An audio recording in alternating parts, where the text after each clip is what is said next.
naman napigil ang libu-libong Lady Gaga fanatics na tinaguriang Little Monsters sa pagtagsa sa bagong Mall of Asia Arena. Nagpahayag na rin ang salubin ng ilang international Pinoy singers kaugnay sa isyong satanista, si Lady Gaga. Pero ayon sa lokal na pamahalaan, may posibilidad na hindi matuloy ang concert bukas. Live, nagpapatrol si Ginger Conejero. Yun ang alamin natin kay Ginger. Ginger, ano ang posibleng makapigil sa concert bukas? Ano ang dahilan marahil?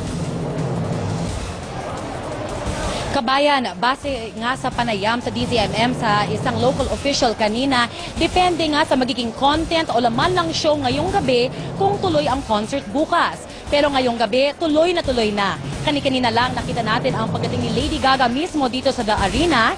Hindi naman napigilan ng anumang panahon ang die-hard Lady Gaga fans. Ang iba napakaaga pa, nakapila na. Ang iba naman, nagbigay pa ng sample ng kanilang paboritong Lady Gaga song. Mula sa forma, buhok at pagkanta, todo pang gagaya sa pop icon na si Lady Gaga. Isa na rito ang ambassador ni Lady Gaga sa bansa na si Lady Gagita.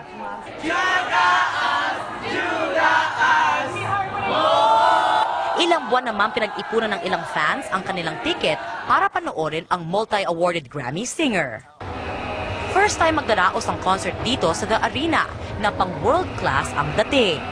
Meron itong corporate suites, mala-hotel din ang dressing room at may LED ribbon din na pumapalibot sa buong arena.